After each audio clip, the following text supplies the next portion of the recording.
Yeah, so once again, welcome, comrades, to our Pan-African Reading Club. We meet this hour every Sunday to read books and do book review. We have been going on with the reading and the review of the book called Defeating Dictators by Dr. George Aiti. That's what we do every Sunday. And today we've dedicated this day towards the 49th anniversary of the Soweto Uprising. Of course, that will be taking place tomorrow on 16th. But we decided to do it today because we will not be having time on tomorrow. So basically, the theme of our meeting today is reclaiming our history, igniting our future. We are looking at the Soweto Uprising and the Pan-African struggle. So part of what we'll be doing, comrades, is that we will be actually going through various presentations. That the keynote presentation will be done to us by Elder Sam. Then from there, we will be moving to musical tribute a bit, and then we'll also then go to open literary show. We'll be sharing books. We'll be sharing books here about Soweto. We have many books, so you put your request. Then after that, we'll be actually going towards the open discussion, the music interlude. Then we will come to the conclusion of this session today. So once again, comrades, feel most welcome. And as to start us off, we'll start by this song by Tony Okosun, which is Fire in Soweto. After that song, we will be looking forward to Elder Sam. Be ready to share with us your keynote presentation a bit on the Soweto. Then from there, we will go to, again, musical tribute. So let's start officially and start us off by this song, Tony Okosun, Fire in Soweto. Welcome once again.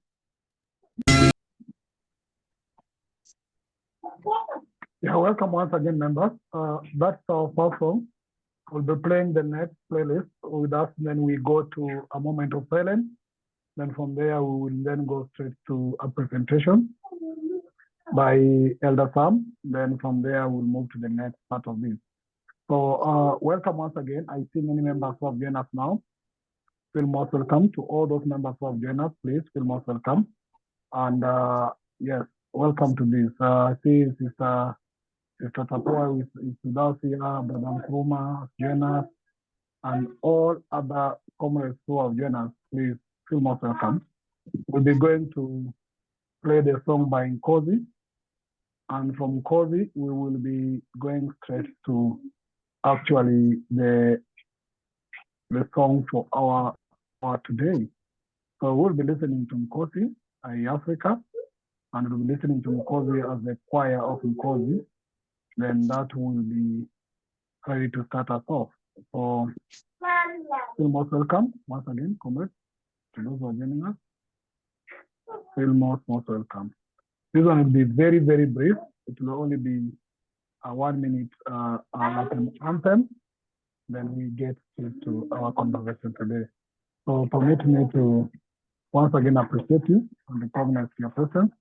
All of you have joined us, and thank you very much for taking time to be with us today. So let me play Nkosi, and then we go to a moment of silence.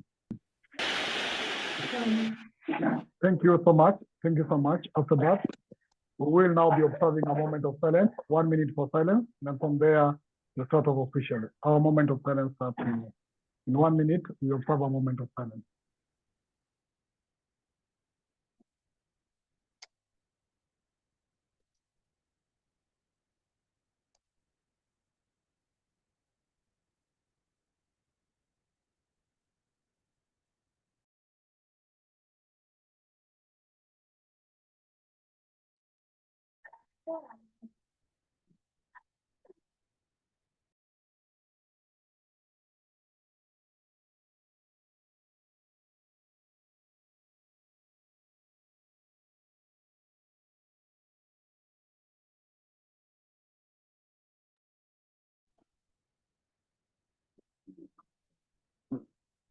Thank you. That moment of silence is actually a tribute to the martyrs of Soweto Uprising, including Hastings Ndlovu, Hector Pieterson, and countless of other lives that were sacrificed by them.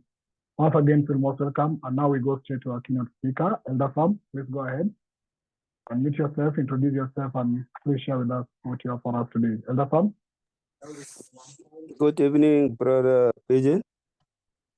Good evening, And brother. good evening. Am I audible? Yeah, you're audible, loud and clear. And good evening, everybody on the platform. I saw Brother Nkrumah is also in the house. He will help where I falter.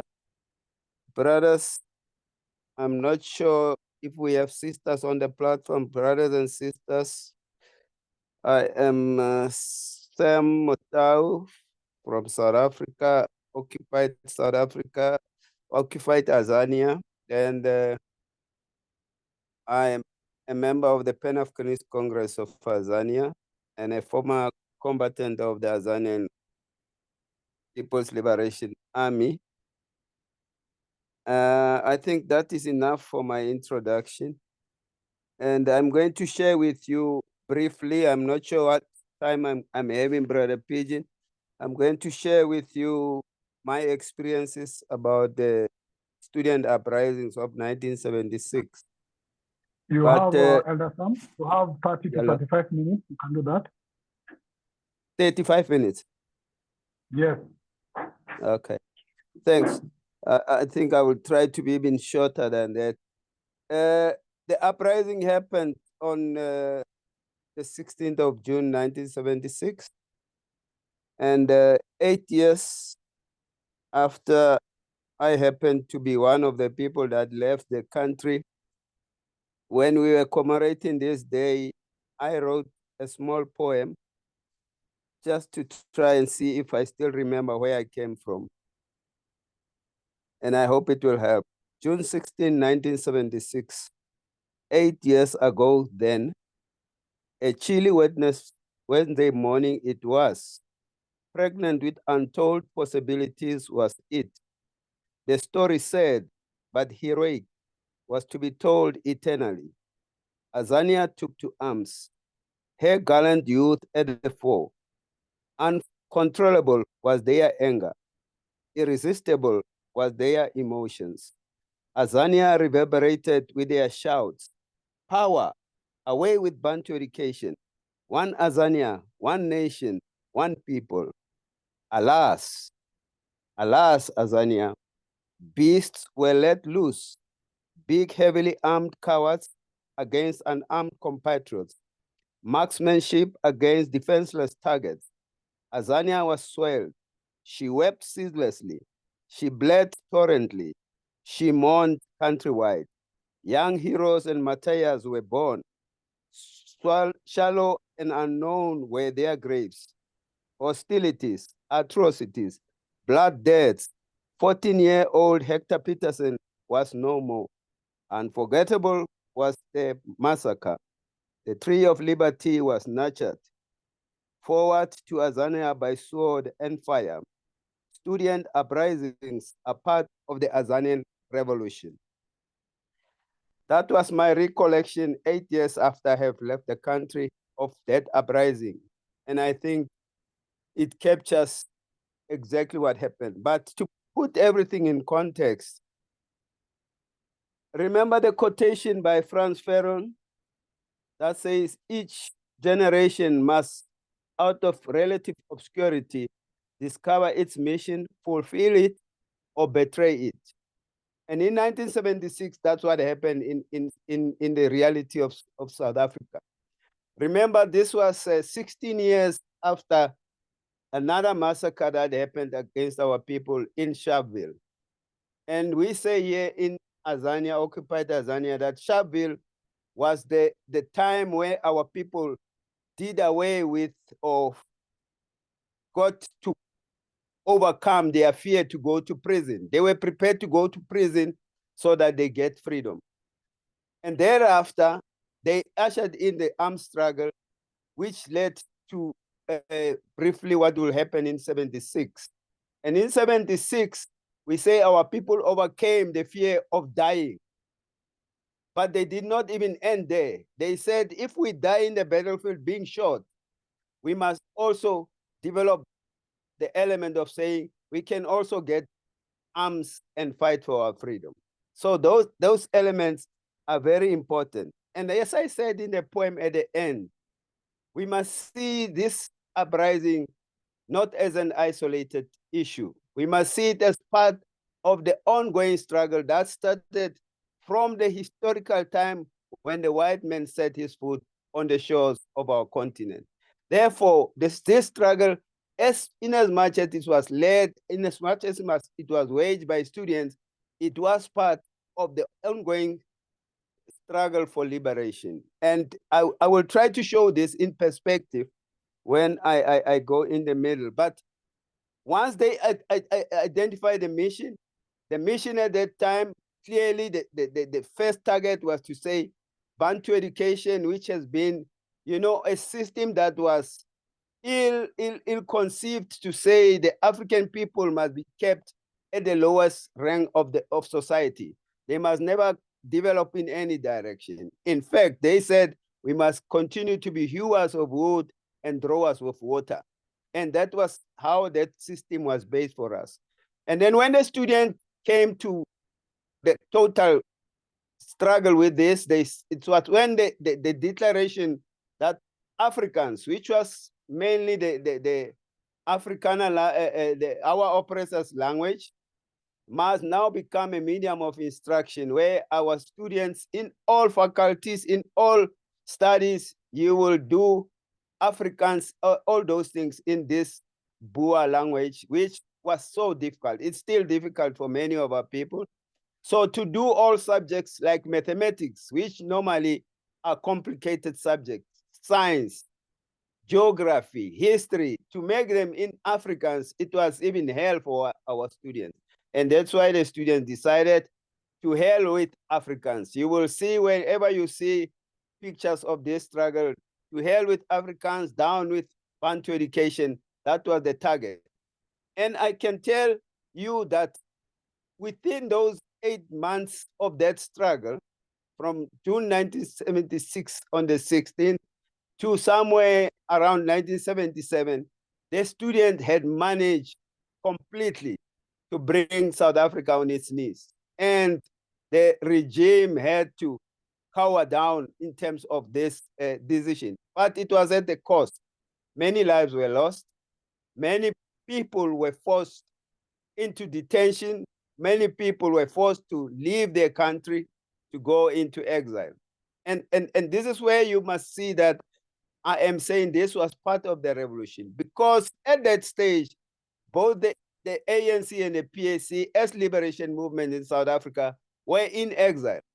Yes, armed struggle had been on their card, but at that time when the uprising happened in South Africa, it was the students that came out after the uprising and joined the liberation movement in exile that fortified the armed struggle. And you can see, if you take, for instance, that the uprising happened in 1976, one of the freedom fighters that was killed in South Africa was killed in 1976.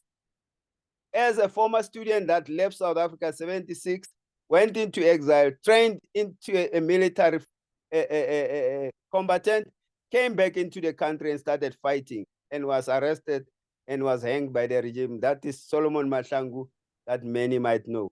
But that is the essence, that the impetus that the youth gave to the liberation movement when they joined, when they swelled the liberation movement outside, gave the impetus to the armed struggle.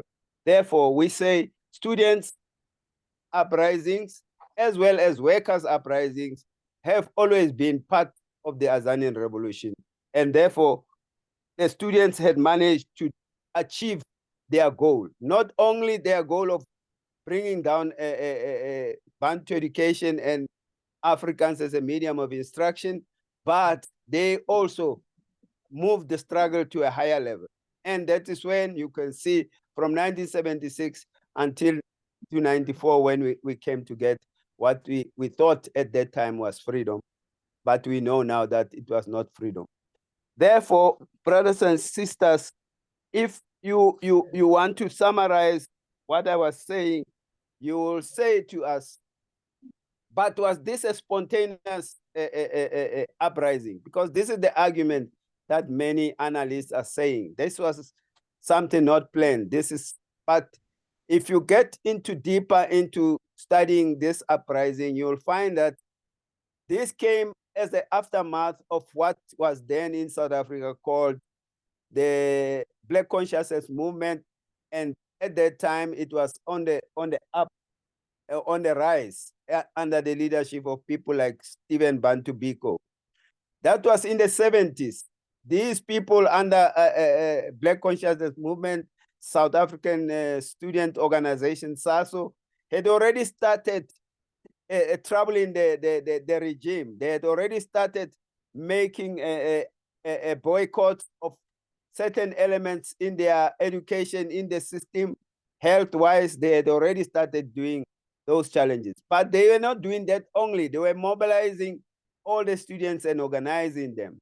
And you will see, if you study further into this, you will find that the Pan-Africanist Congress of Azania featured mainly. In fact, when they concluded in 1979, what was then known as the secret and longest prison trial that took place in South Africa, that was named the Bethel 18.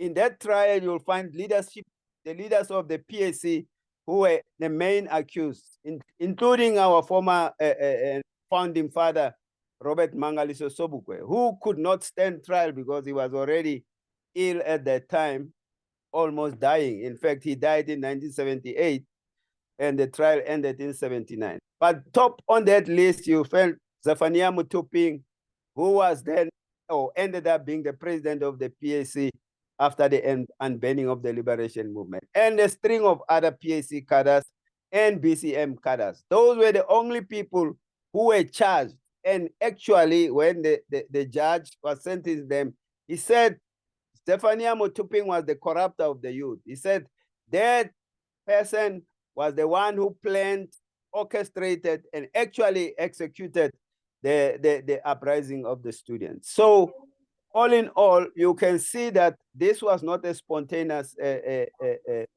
uprising that happened.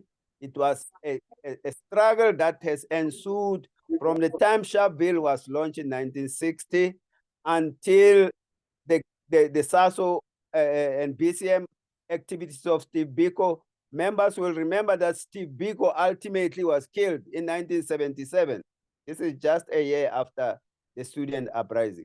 So you can see that these things are intertwined.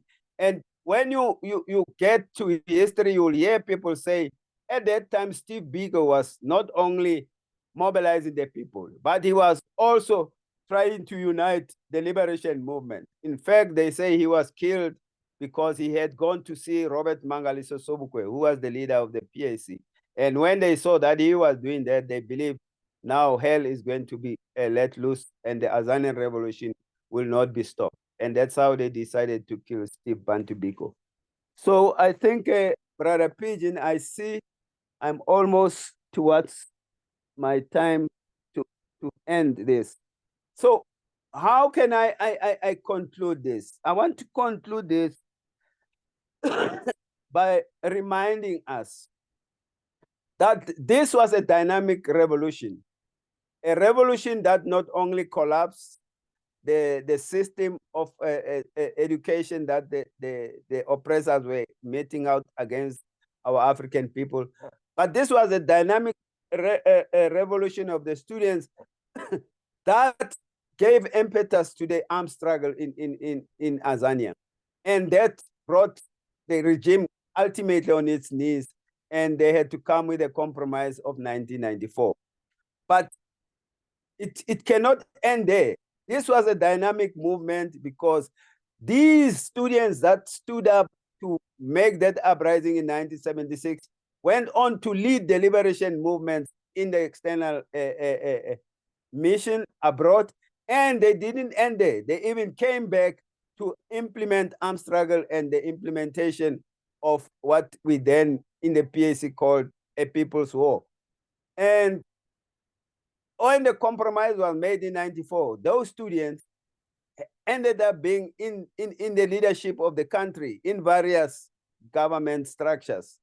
And we can moan about it that, yes, we are not free and we are not totally liberated, but These students were heroic students that gave their life and made sure that the struggle is attaining its objective. That's our leaders that took over in 94 under a compromised all the efforts that our mighty students had done. It's another story for another day. I think I will end there. Thank you. Thank you very much, Elder Tom. Thank you so much for this. Really appreciate your time and your contribution to this. I will ask Elder Brother Nkrumah and any other one person who might like to share something on still Soweto as a short presentation for 5 minutes, please, if you can. Elder Nkrumah or Brother Nkrumah. Thanks. Am I audible? Loud and clear. Okay, thanks. Just quick additions that it is recorded that many Black students were shot. There is a contest of various researchers as to how many actual numbers of Black students were shot.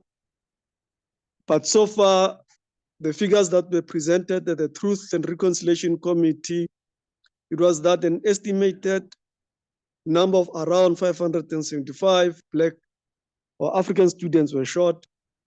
390 of them, they were in the province of Transvaal. And 137, it were students in the Western Cape province. And more than 200 students, more than 2,000 students were injured, arising from the gunshots of the settler colonial police force. The two critical points that I wanted to probably highlight is that the 10,000 or 20,000 Black students who were organized under the leadership of the PAC, Pan-Africanist Congress of Azania, and the Black Consciousness Movement, their protest, it was not only limited to rejecting Afrikaans as a medium of instruction, but we see it also as a rejection of cultural imperialism, which was an intention to be imposed upon the African people as a process of settler colonialists to subjugate the African people. One of the prime ministers of the settler colonial state once made a comment as to what is the importance of teaching a Black child mathematics. A Black child will use mathematics for what purpose? That in itself was an indication of the settler colonial racist state saw African students as nothing else but as a cheap labor force to be exploited for the imperialist countries to continue to exploit our labor, destroy our markets, and generate whatever form of profit for the development and advancement of the white people and the imperialist countries. That in itself also can be linked to the rationale of, on the day of the 16th, after the 16th, around the 17th, 18th, and so forth of June 1976, more and more of Black or African workers started to identify and join the struggle of resistance waged and advanced through organization of the Black students.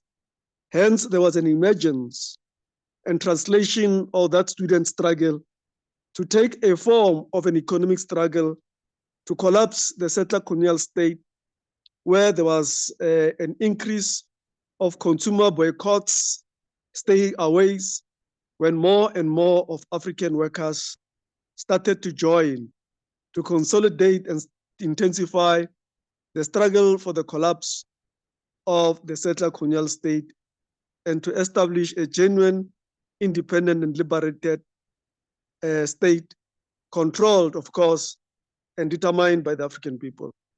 So those are the key points that I wanted to contribute to the point and the submission made by Mafrica same. Thanks, Israelite. Thank you very much, Brother Nkrumah. We actually equally appreciate your contribution to this. And we will be going to open discussion on this, but let us reflect on one of these questions, or one of these quotes by Amika Kamal, which is saying this, that hide nothing from the masses of our people, tell no lies, expose lies whenever they are told, mask no difficulties, mistakes, failure, and claim no easy victory. It wasn't an easy victory for brothers and sisters in Soweto. So we will be playing one song by Miriam Makeba. Then from there, we'll open up the conversation for members who might want to contribute something in regards to this, so that we can now get in touch with the leaders who are present. Let me play Miriam Makeba. Thank you very much. Elder Sam, I saw you were trying to sing. I know it resonates to your memories back then. Yes, brother Pigeon, and just to add to what you are saying, this recording, the video clip, was taken in Zimbabwe, 1987, Rufaro Stadium. Wow, wonderful, and thank you for that. Now, comrades, we will be taking in comments, probably additional talk. Somebody want to put some more comments on this. Somebody might want to ask a question or anything else in the next 20 minutes, so that we can then move to the next part of this. So let's take the first part of the conversation. Anybody who want to contribute to this topic? Anybody want to ask any question? Anybody want to share any comment on Soweto Uprising? Please feel free to let me know. Okay, mine is actually a question. Yes, Brother The King, go ahead. And I request all right, to so comrade, I did read about the history of the apartheid in South Africa a couple of years ago. However, I never could really find, at the conclusion, you realize that upon all these struggles that our leaders or our ancestors went through, they don't really fully resolve the problem on the ground. And it looks as if South Africa is that lab part of Africa. Then once they achieve that, it spread across the whole of Africa, or the other way around. However, the question is, have we been, with all this struggle, have we been able to make any stride to say that for sure we need the imperialist spot and we know them once and for all? Can we say that? And if not, what are we doing about it? Thank you for that. I'll take 3 more. Then you can come back to any question. Anybody else want to share something? Ask question, put comment. Let me know. Anybody else? Before I come back to our speakers, any question, anybody? I'll not be able to read the names as I use, but if you want me to do that, I'll do that. If you want to speak, I'm giving you the first chance now. Maybe you may not be able to get opportunity in the next phase to speak on this. Anybody? Hi, good evening. Yeah, good evening. Good evening. Thank you, Brother Pigeon, for consistently sending me invitations to these meetings. I really do appreciate your consistent effort and your consistency in general for the past 4 years I've known you. So my question revolves around me through my personal experience and what I've observed. We might be very conscious about the systematic or the systems that create the world that we live in today, and that has bred the poverty and the disenfranchisement of Africans and Black people across the globe.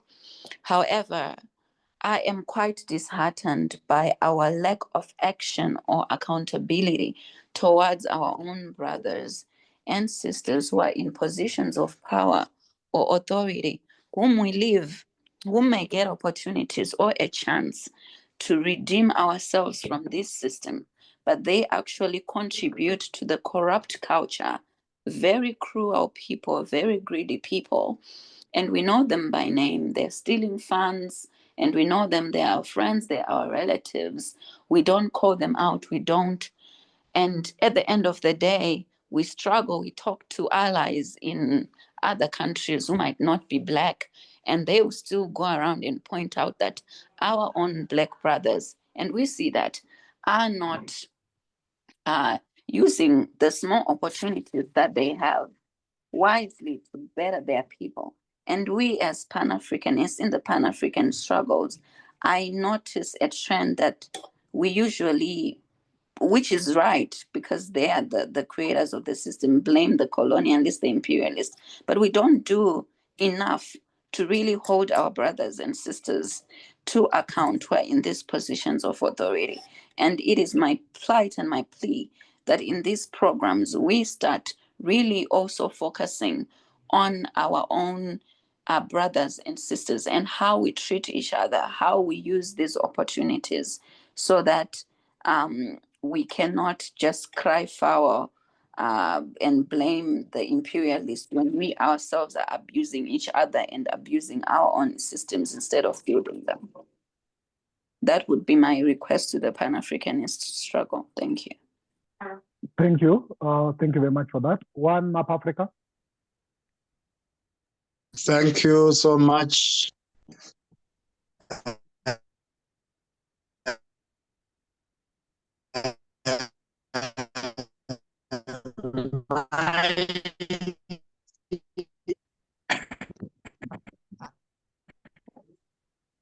Your network is not okay. We can't hear you properly. My contribution to this is, you see, yes, this struggle give a reflection of how as Africans have been struggling, trying to ensure. I said this is struggle. It's clearly indication that overpowered or something being imposed on them. So you can see from these people who have been there before us, who have been trying to ensure that they maintain our Africanism. Yes, the Soweto Uprising, or this students' uprising, was basically organized in local languages. So because of the local languages, they have power. That's why it was like a boom or something which happened. The colonialists, they didn't understand because people were talking in their languages. So you find nowadays, or now these times that we are in, because we have already accepted the language of the colonialists, becomes our language, becomes our daily language, becomes our first language wherever we are talking. So whatever we are planning, whatever we are doing, it's easy for them to understand and also follow. Because amongst ourselves, they have achieved to plant the informers who inform them, because they can easily get the language. But at this time, these students, they were using their own languages. They rejected the language of the imperialists. That's why, because of that, they couldn't firstly understand what they were saying and what was they were planning, but because they were using their language. So because of that, you see, what I'm just urging for the Africans is that if we as Africans, we can now go back to our languages, try to nationalize our languages so that we communicate and arrange whatever we want in our languages, we will be better placed than communicating. Yes, we know these languages have been nationalized, but our languages are also national languages, but they have been taken as second languages instead of being first language. So this is the main problem that we are having, to try and do away with the imperialists, which continue to dominate us because we continue to use their languages. The systems which are in place, that's their systems, that is not our systems. So it becomes very difficult for us to change the system while we are using their languages. But if we go back to our roots and then we collect ourselves, you find things will move forward, and they will be easily to try and organize ourselves and be very powerful and impactful than the previous leaders and people who died during these struggles. That's what my contribution can be. Thank you. We'll be taking 2 more contributions. Then we get back to our speakers to end this first phase. Anybody want to speak? I'll be taking 2 more. Anybody who want to contribute, comment, contribute something to Soweto Uprising, ask any question about Soweto Uprising, or want to share something about Soweto Uprising? 2 more people. If you're willing to say something at this particular moment, let me know. If not, I'll go back to our speakers, of course, led by Elder Sam and our brother Nkrumah also to share with us something. Brother Pigeon, yes. Yes. Can brother Nkrumah share those figures, the casualties again, maybe? Okay. Okay. Thank you. And thank you. Any other last comment or question on this first phase? Any comment or question at this particular moment? Okay. Yeah, let's get back to Brother Nkrumah. Let's start with you. Share the question, the figures once again. You can put them on the chat. And please also share with us what you want to say in summary of this Soweto Uprising at this particular stage. Then we'll go also to Elder Sam to give us the summative conclusion to this Soweto. We'll be moving to the second phase still on Soweto. We'll be sharing more books on Soweto, listening to more music on Soweto, and more quotes about Soweto. So, Brother Nkrumah. Okay, thanks. Thanks, Chair. The figures is that that were presented at the Truth and Reconciliation Committee is that 575 Black people or Black students were shot or killed. If you break them down, it will be 390 in the Transvaal province, or the then Transvaal province, 137 in the Western Cape province.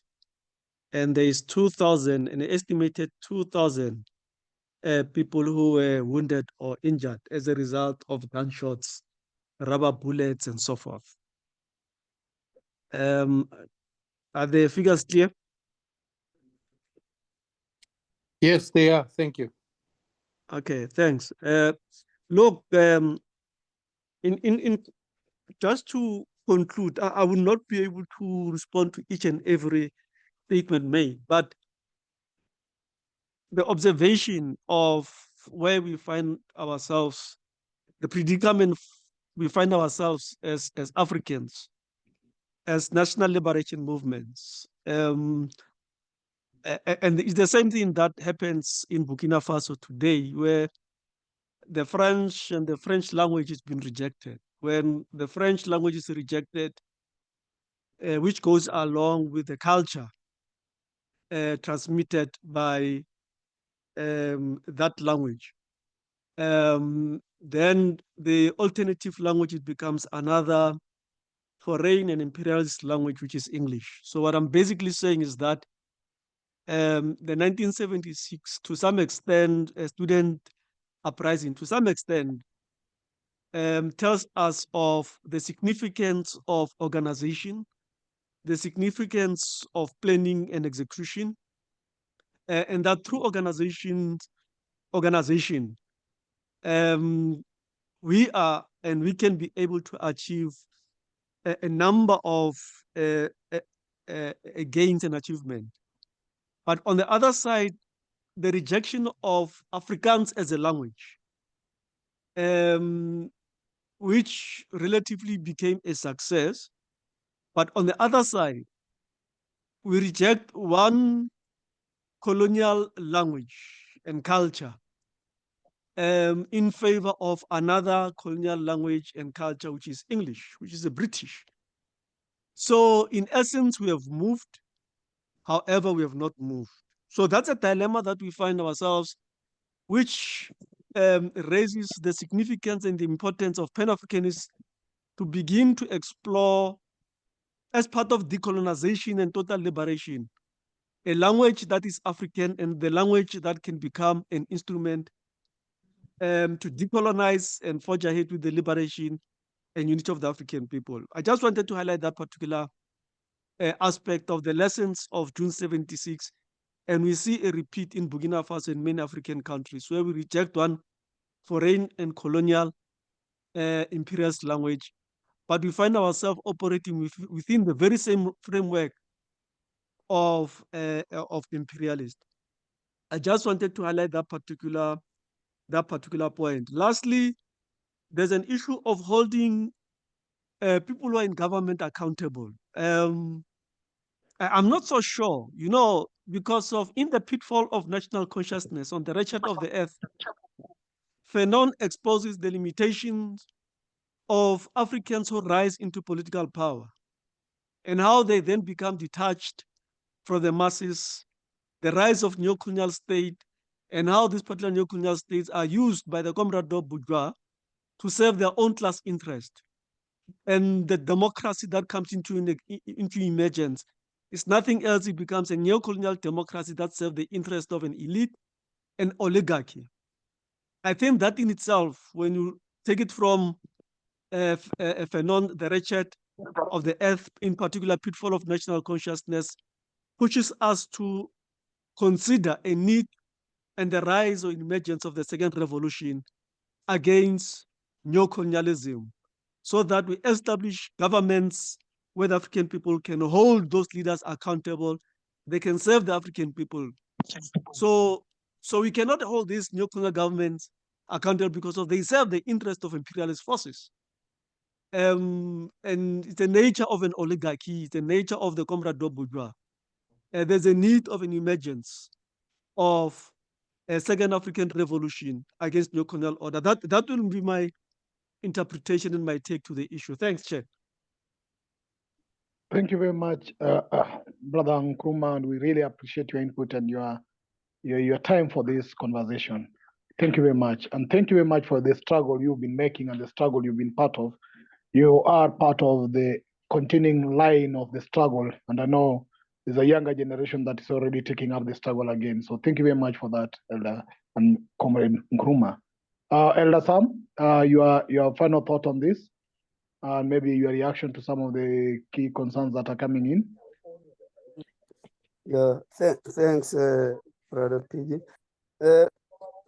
Comrades, members, I really appreciate all the comments that were made, and I don't know how to approach this. For me, I want to start by saying the crux of the matter now is what we have been saying in other classes. Brother Pigeon, you will know in our philosophy classes.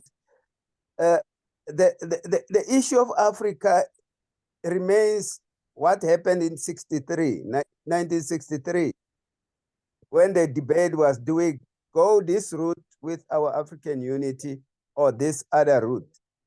And that is where our challenge is, because even now, whether we can say, if I take a country like Zimbabwe, which attained independence while we were struggling, and moved the miles that they moved in bringing and consolidating their revolution.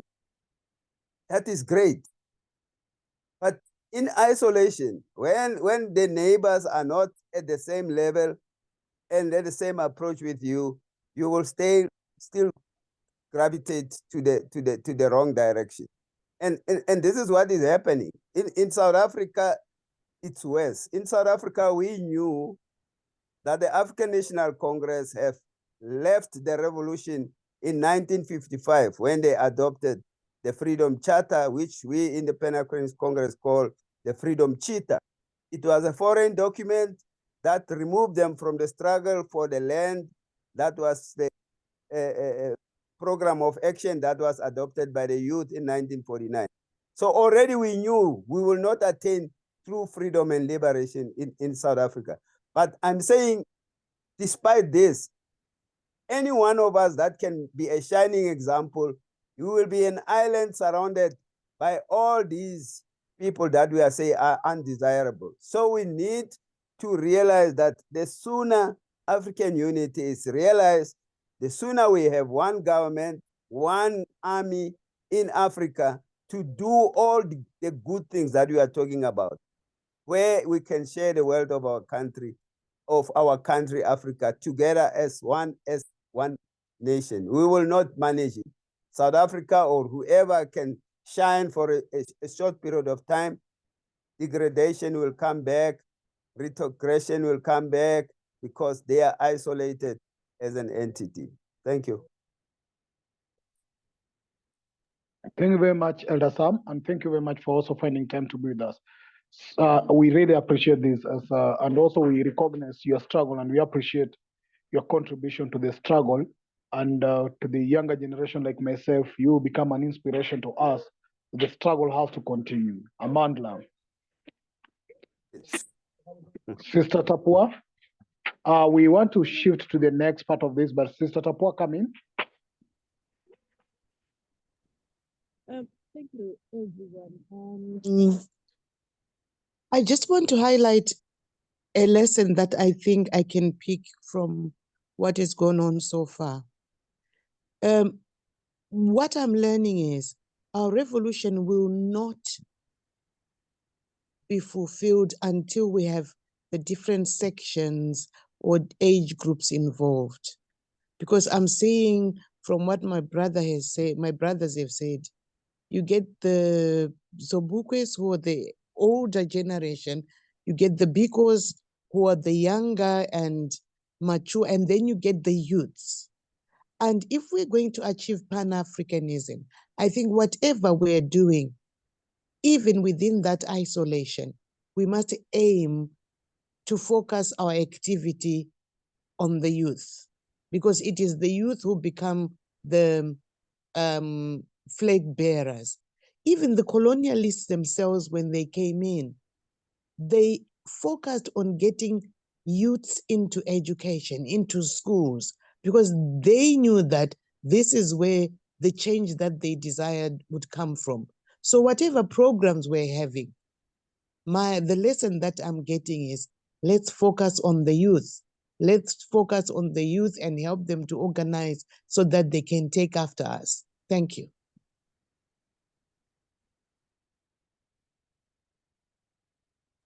Thank you very much, Sister Tapua, for your contribution. We'll be going to play a bit some of our other one music. Then from there, we'll be going back to the conversation. We'll open up the floor still, but we will also be sharing more books on Soweto in that second part. So let's listen to this music. Then we will open up the conversation forward.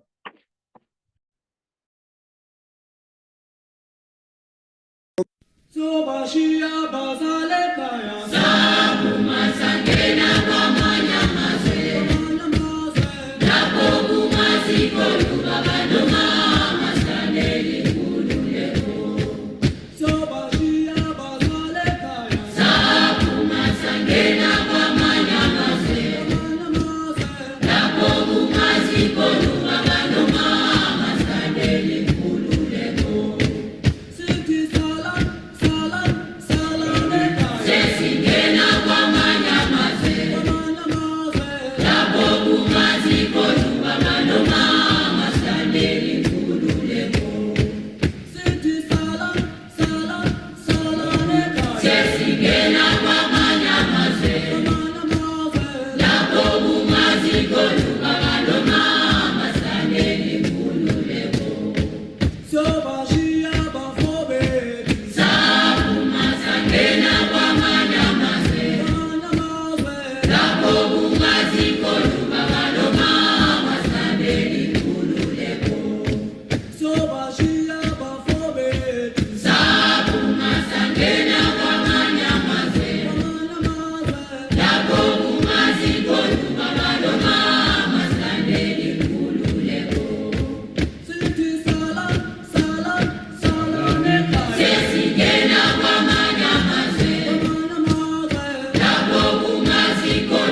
Thank you very much.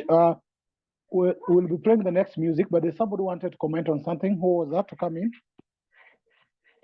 We're open for this conversation as it goes on. I'm the one. So I'm the one, comrade. Okay, so I wanted to add up to what our sister spoke about earlier. In a sense that when we talk about focusing on the youth, we then have to now consider, like, how do we directly and indirectly focus on the youth? Obviously, it is going to start from education and other activities that the youth are engaged in. And if one approach this institution or this discipline, we'll have to meet the government over there. They have this blockade or protocol system that you cannot break, because they will have to review whatever ideas or ideology you want to push to the direction of the youth. And once they review it, they will not give you the stamp to move forward with it. So my question now is, how do we cross some of these barriers when we consider this situation?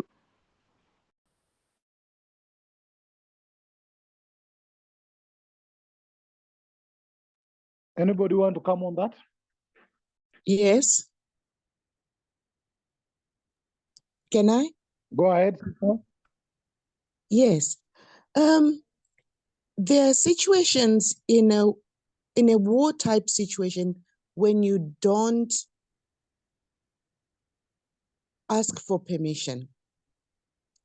A lot of our African governments will allow you to talk about African things. I was a history teacher in a school in Zimbabwe just after independence, and the textbooks that were coming out were talking about what the people went to war for. And as teachers, we would then say, after we've talked about class positions, which classes have had their wishes fulfilled? So what you need is to walk with them for a while. We've got areas that we can work with what is on the ground, but consciousness and our waking people up is giving them the skills to think and analyze for themselves, which is critical. Youth will think and analyze for themselves. If we start talking about borderless Africa, if we start talking about SADC or the OAU, that's a door that will open. But once it is opened, we can work around it. So it's strategizing. It's not being fearful of what they might do. It's working with what we have. Because just as we worked with what we had during the revolutions, pre-colonial and colonial, we can still go ahead and work against neocolonialism. Thank you. Yes, Sister Eda, please come in, Sister Eda, and then I will be playing one music. Then from there, after that music, we'll be going in the books. Sister Eda. Good evening, everyone, or good afternoon. I'm late in coming in because I was listening to Sunday International, where they're talking about African history, in that all the things Africans have invented, but most of it that we don't hear about or know about. So I think that listening to Sister Tapoa saying about the fact that she was a history teacher reminded me of the fact that there's so much that we really don't know that Africans have invented. And maybe if we had more of that in our African curriculum, it will encourage the youth to dig deeper in what has happened in their countries and around the continent, and inspire them. That is the word I'm looking for, inspire them. And I think that is something that Sister Tapoa has been telling us in her own way. And just because I've heard it recently, I think, wow. I mean, some of the things that they were talking about, I thought, oh, wow, yes, yes, yes, you know. So I think learning our own history and encouraging the youth to learn more and seek more will encourage them to grow in their Africanness. Thank you. Thank you very much, Sister Ida. Now, from here, I'll be playing Brother this PG, music, but I'll read. Yes, can I Elder Sam? comment? Can I Oh, comment on Sawindo, something? go ahead. Yeah. Yeah, but I'll be opening the next part still for the conversation and comments, but you can come in now. Yeah. Elder Sam, you see, you, like your generation, have been fighting for independence, and the generation short after you were left in complete darkness as to what to do next. Independence was attained. What next? So I think there's a vacuum that's set in. Like in Namibia, for instance, we fought for independence. Independence came, and we settled off all the houses. Houses must go and graze. Nothing, no job. And it has taken us now 30 years to try and figure out what must be done next. I'm trying to say this in the context of AU Vision 2063. Is it 2063? 2063. Is it? Who set that vision?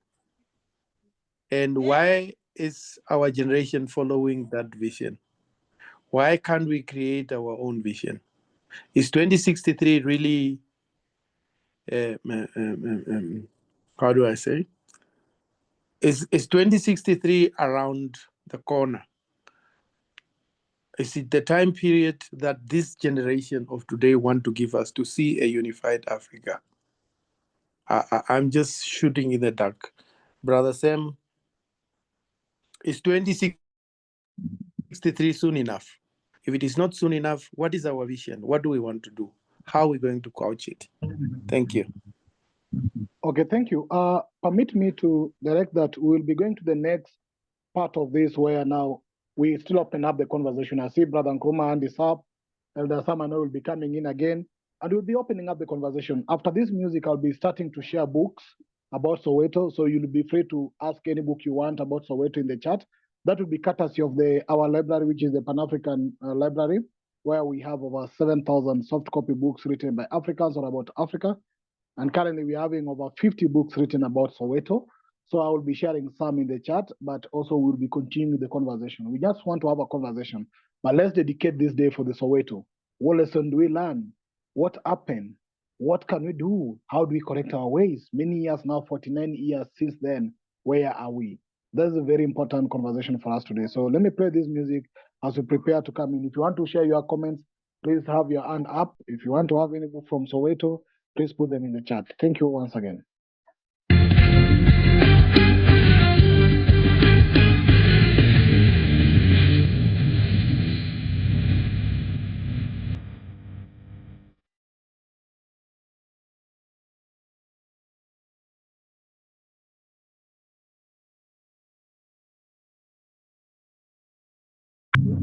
Thank you once again. Thank you. Now we can be coming back to the conversation. Anybody wanted to come first? Brother Nkrumah, I saw you wanted to come back. Nkrumah, then Elder Sam. Then more members who want to contribute to the Soweto, anything you want to remember, any book you want to request. We'll be having this conversation open and up for the next 30 minutes. And then this will be the last part of this conversation. Then we go towards the conclusion of this session for today. So Elder Nkrumah, Brother Nkrumah, then Elder Sam, then all members who want to contribute, please feel free to start preparing for that. Madam Nkrumah? Okay. Yeah, thanks, Chair. There were some questions, comments made about the significance of the youth in advancing the African Revolution, or them being part or integral part of the African Revolution, which I agree with that particular perspective, and that there must be a deliberate strategic investment in ensuring that we deliberately have African youth being organized in one form or the other.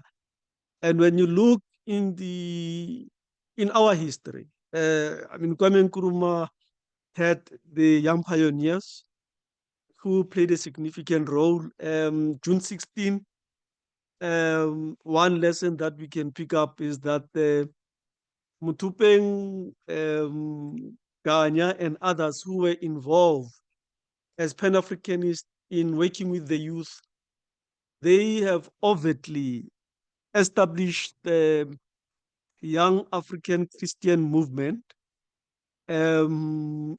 cloaked themselves using a Christian youth formation to organize young people, to conscientize young people.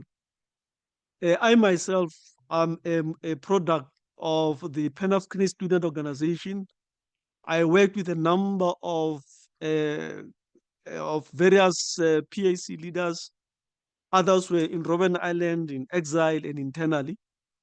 I was also a student leader at the University of the Pan-Africanist Student Movement of Azania. So what I'm basically saying is that in our perspective, our revolution is intergenerational. It then follows logic that there has to be deliberate intentions of ensuring that the African youth, African students become organized. Of course, neocolonial government will have a resistance. We'll find ways to frustrate any form of organizing African youth, to conscientize them, to organize them, to frustrate and undermine those efforts. So which then means in various African states where there are various forms of hostilities, we need to explore overt ways instead of covert ways to get the African youth organized and them being conscientized.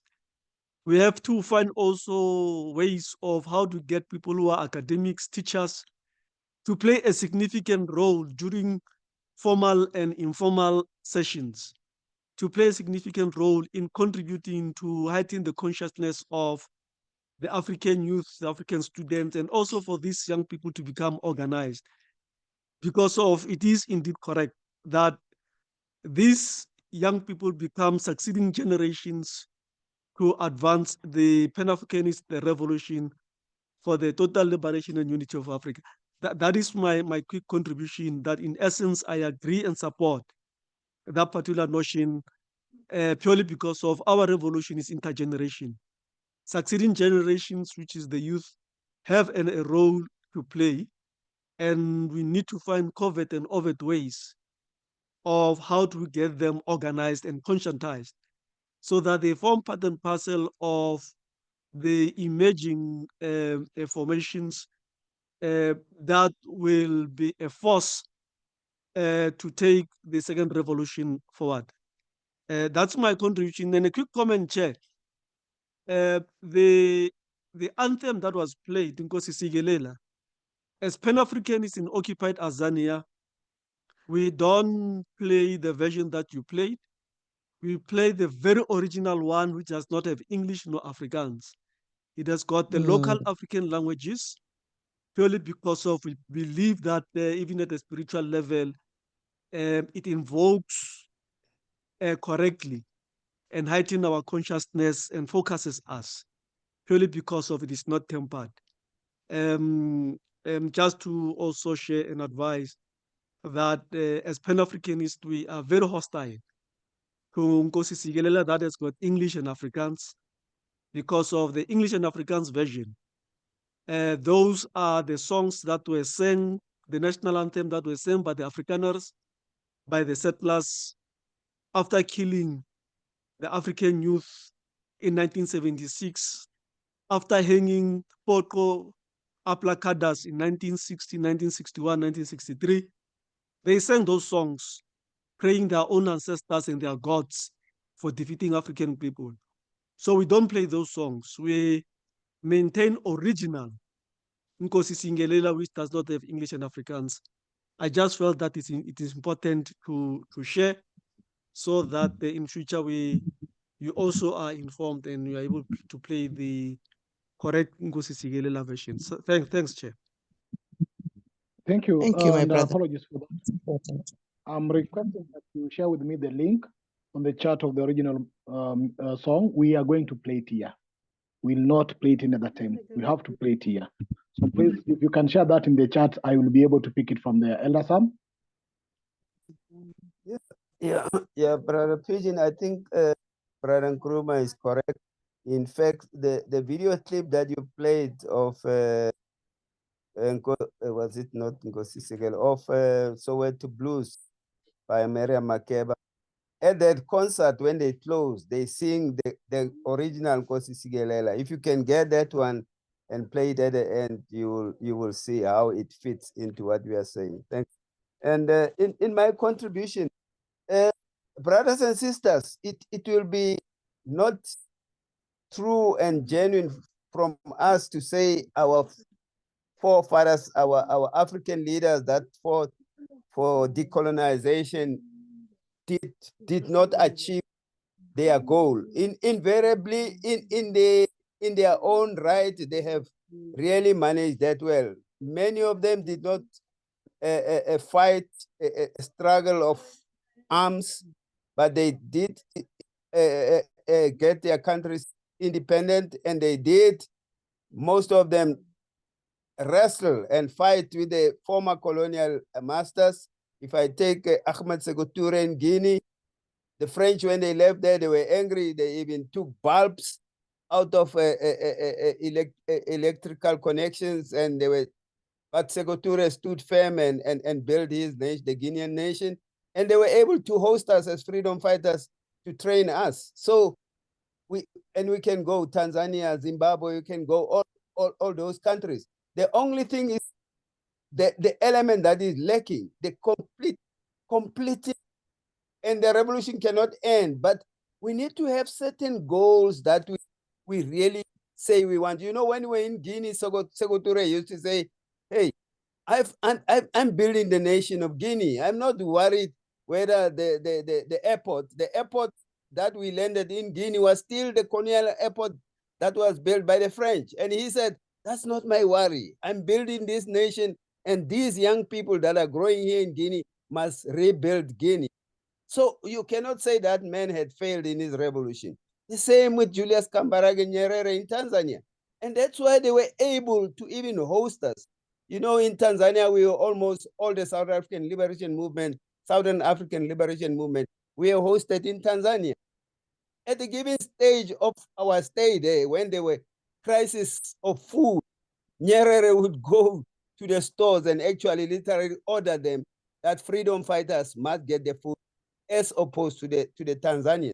So you cannot say those people did not achieve their goals. The only element that is left is that we need to bring the struggle to the logical conclusion where we have achieved the goals that we set ourselves to. Nobody must be exploited. Nobody must be, you know, in South Africa, we say now we are the most unequal society. But we have fought the revolution, and we said we have won the revolution. That's not true. So that is the only challenge that we are faced with.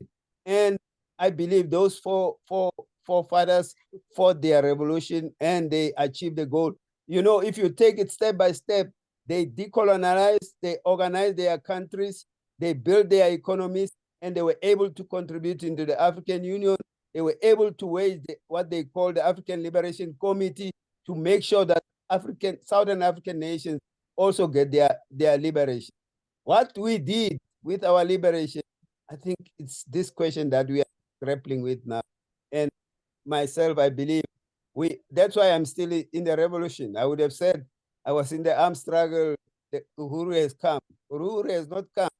And we must go back to the youth We must go and arm the youth, and the youth will carry the struggle. I wrote in the chat how in South Africa, when there was a lull, when the liberation movement were outside band, the Black Consciousness movement under Steve Biko, they were young students at university. They rose, they conscientized us, and we are the product of that system. Whether we ended in the ANC, MK fighters, or the PAC APLA forces, but we were conscientized by the BCM. And that's the same thing that happened when the African Union or African National Congress was doing petitions, sending petitions to London, begging the Queen, help us in South Africa.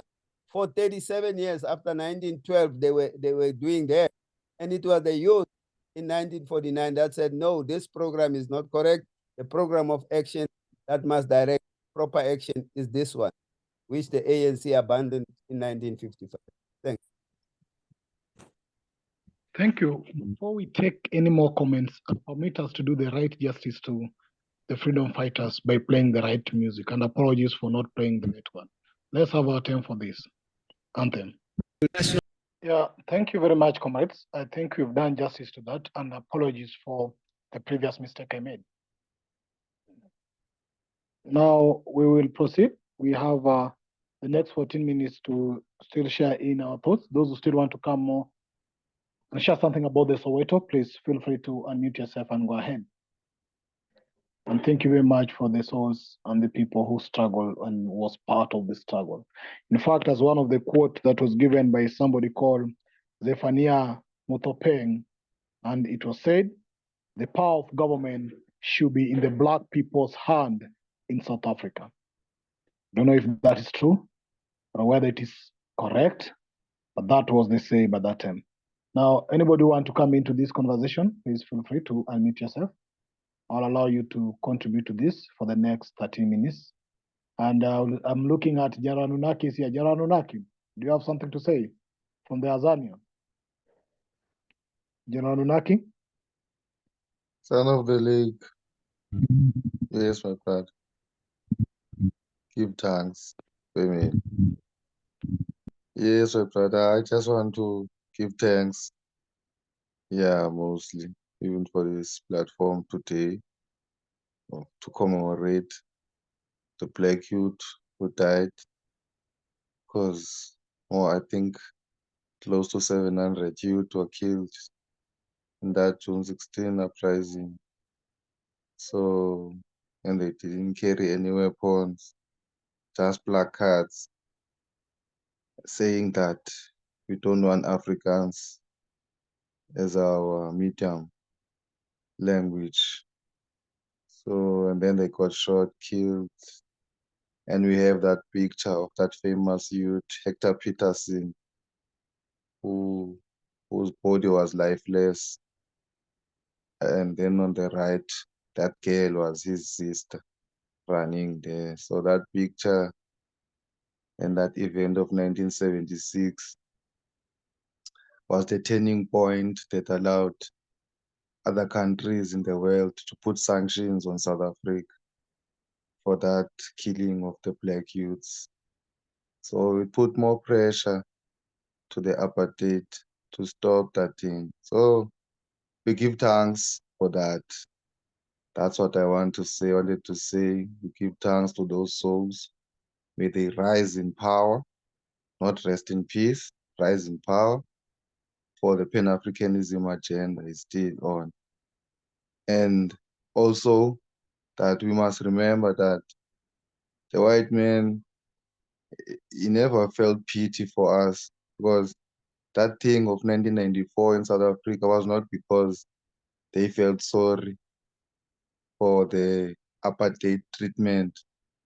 It's just because that they were sanctioned by the other countries. So their economy was collapsing. That is why they went to 1994 at the table. So we give thanks, blessed family. Yeah, give thanks, Ras Pala, and thank you for joining us today. And we really appreciate your time and the people of Azania. So thank you very much for that. Any other person who want to still share something on this? Please unmute yourself and go ahead. Any person? I'm sharing the images of some of what happened during the Soweto. I've shared so many books about the Soweto Uprising on our chat. So please take advantage of some of those documents if you really want to. Yes. Any person? Yeah, I'm just to add and say that whilst we're in the midst of a revolution, and we sometimes think some of our leaders are betraying the revolution, what I think we need to do is see the revolution and parts of it as a relay, where each one of us will run our bit. And as we're about to hand over the baton to the next person, we are almost on our knees because we have given it our all. And I think we need to give those leaders the space and say, yes, they've done their bit. We must do ours. And we must make sure we hand over the baton and not drop it to the next generation. So I think we should be, particularly for people my age, because this for me has been a very sentimental session, because at that point at Graceland, I was youthful and it was a time of hope. It was a time of understanding that we will get there, but we are where we are today and we still have some distance to go. I think we should leave a legacy of having handed over the revolution to the right hands and come up with real tangible strategies of what we can do in our different countries that will move the revolution forward. Thank you. Thank you so much, Sister Tapua. I'm trying to go through one of the book that I'd like us just to read a bit of it on the Soweto Uprising. The book is the personal account of 1976, and I'll be reading what is written. That's the title of the book. And the book is written by, if you can see my screen, the book is actually about Soweto Uprising. So we are being given, even in this book, the map of the Soweto. So we have Orlando East Stadium, we have Hector Pieterson Memorial, we have Crossroad, you have Regina Mundi Catholic Church, and you also have Eso Garage.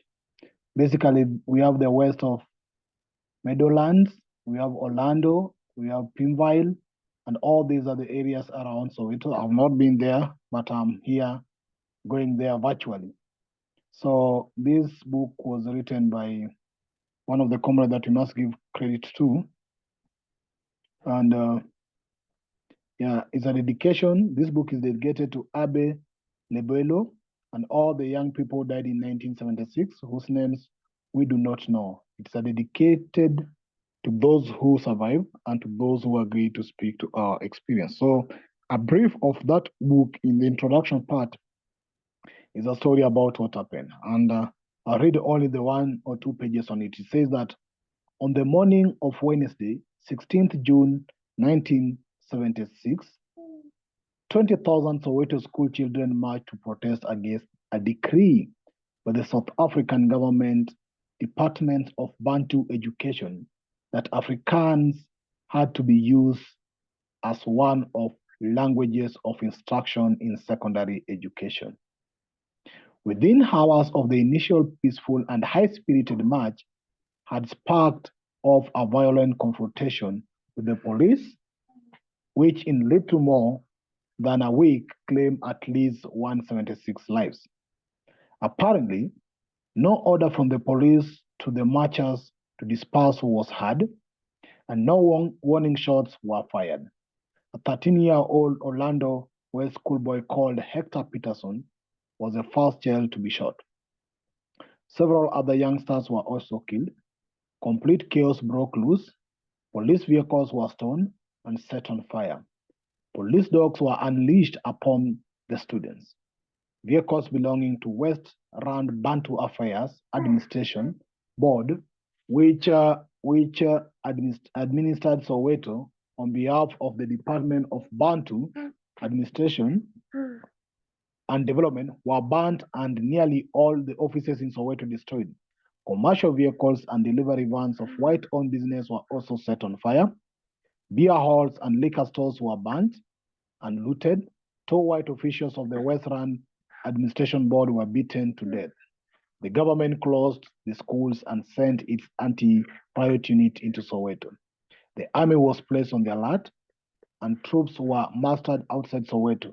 In little more than 24 hours, the violence and shooting had spread all over 28 townships, covering 72 kilometers square, which constitute the Soweto complex.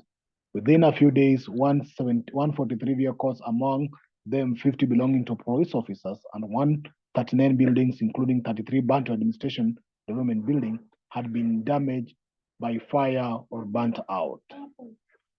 The violence spread from Soweto to other townships on the reef and around Pretoria and further afield. Thank you very much. I'll just do that brief reading. Thank you. Anybody want to come in, please come in.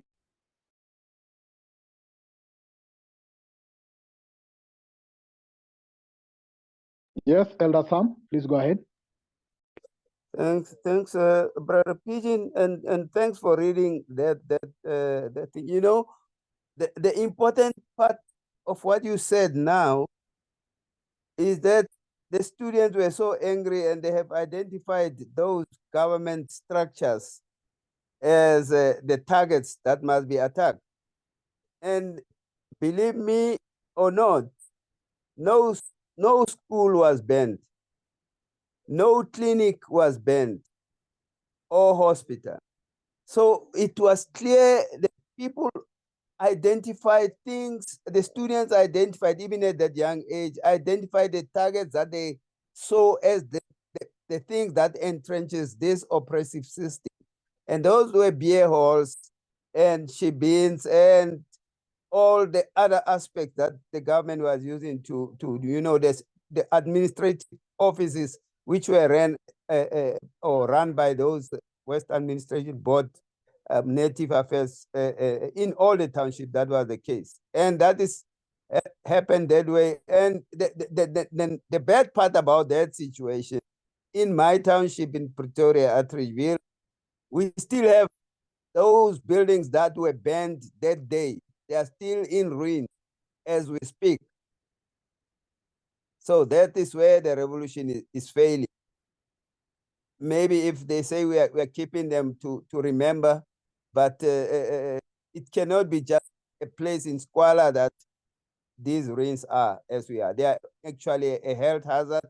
They are places where our mothers and sisters are mugged and raped, and the government is doing nothing about it. Thanks. Thank you so much, Elder.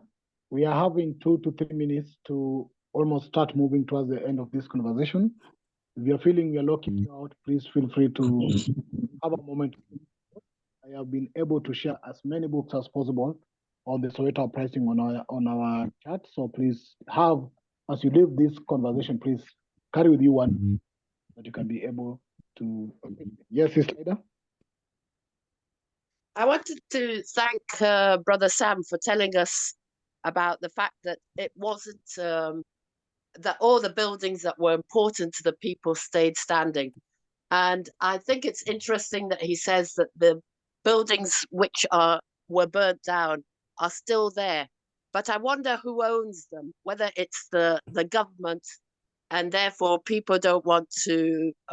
I know they might have stood as a legacy, but the fact that people they haven't been pulled down, who actually owns them? Because maybe that is a reason for why sometimes they remain as they are and cause the trouble in the community, like he's saying about people being mugged and raped around those buildings. So maybe it's something that we need to, or people need to find out who actually owns that land, because maybe that's why those buildings are still there. Thank you. Bye. Thank you. Sister Tapo, go to Elder Sam. For me, going through this period of time in our history actually brought, when we were living in the times, it brought a sense of Pan-Africanism to how we conducted ourselves as students in universities and as people living in the frontline states. We used to be called the frontline states, where we welcomed our brothers and sisters from the region, and we lived like one. We fought like one, our very existence. And for me, it was when you're looking back at where we are now, where each one of us is now saying, no, this is my territory, this is this, you have no right to be here, and so on, as retrogressive. I think we need to find and move, because what is going to bring African unity is the relationships that we have, the relationships that we've established between ourselves through shared experiences. And it is through these shared experiences that we can allay the fears and explain why we are so fearful of one another, that this fear that's been put in us, that your brother is your enemy, is a way of dividing us. I think we need to work as we were then to move our revolution forward and make sure that we get to where we want, which is why for me, for example, it's organizing a trip with South African youth coming to Zimbabwe to see what Zimbabwe is like, because of the news that they get from South Africa about Zimbabwe, they think we are. But to allay those fears is broken by experience. So let's have something that we organize for our youths, which fits in with youthful wishes, that is going to break the barriers. And then when we're talking about a borderless Africa, it's already established before we talk about it. And they'll be fighting for a borderless Africa because they wouldn't want to be getting visas and fighting about borders because they've already established a friendship. So I think we have something to learn and something to take from this experience of the results of June 16 within the struggle. Thank you. Thank you very much. We are moving towards the part of call to action. I think the startup was identify some of the call to action to us on how we have to be very objective and very intentional with the younger generation, because the revolution is a relay match. It's not an 100-meter. We have to pass it, and we must ensure that the younger generation are ready for this. We must ensure that the struggle goes beyond Soweto to the all of the continent. Elder Sam, I think you are coming to something as we are bringing this to an end. So yeah, no, it is just to echo. I think I want to say today, Sister Tapua, I think today I want to say you are on fire. According to me, everything that you have contributed today is spot on. And you know what you say, I lived in Zimbabwe. When the bombings were taking place in Zimbabwe, I was in Harare. And we lived in the suburbs of Zimbabwe, yes, among the Zimbabweans. And that was the policy of the government. Don't keep them in camps, leave them in within the masses of Zimbabwe so that they cannot be easy targets. That was the policy. And I want to say to us, we're running short of those leaders. You know, President Mugabe, when he took any platform and spoke, we as freedom fighters, we used to, you know, when he addressed us in 1986, when he said, the more you kill them, the Boers, the more you get nearer to your freedom. You know, we were moved, we were armed because we knew we were at home, we were protected. So we need those leaders, but that's what I said the other day. Maybe we should become those leaders. Maybe we're looking at other people. We who understand must now go out and practice this thing that we are talking about. Thanks. Amen. Yeah. Thank you very much, Elder Sam and Elder Nkrumah. Comrade Nkrumah, thank you as you even exit to join your next interview. We really appreciate your time as well. We'll be taking Abdul Ghani for the last part of this. Abdul? Evening, and this is Abdul Ghani from Orlando East.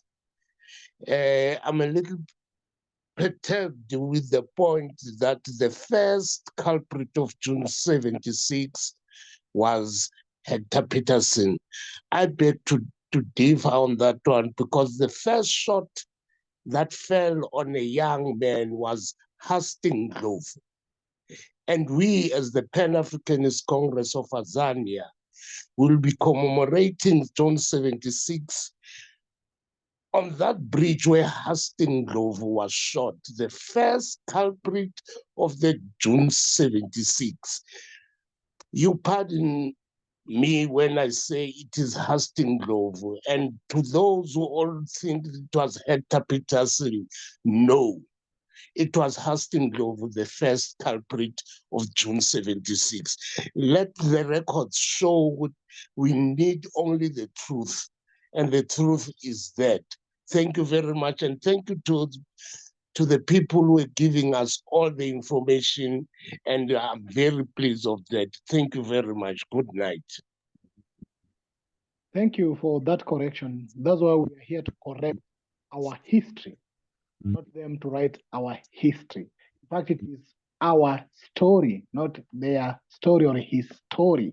It's our story. And we need to own it and write it in the right way. So, comrades, I will say that I am not from South Africa. I thought about this concept very late, I think 2 days or 3 days ago, and I want to thank those who have come in to speak to this, including Elder Sam, in a short notice, and Nkrumah, and those who have commented to this. I believe, as a young person who is a Pan-African, I believe that it is the responsibility of my generation, the younger generation, of course, you call us the Gen Z revolution. It's the responsibility of my generation to honor those men and women who fought for myself to be here today, so that the generation to come will also honor the struggle we are taking forward. Because if we don't recognize and honor those who fought before us, we might also be forgotten in the history. And therefore, this is a responsibility to us, that we must forever keep their spirit and their memory alive in order to inspire the next generation. The song I'm going to play here is not only remorseful, but we are not actually mourning. We are celebrating with the spirit of defiance that resistance and our struggle must continue, and we must continue struggling, because the enemy is continuing to keep us where we are. And therefore, no time to sleep, it's time to struggle, and the struggle continue. Amandla. Is late. Yeah, Africa. Thank you.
Mabayeke.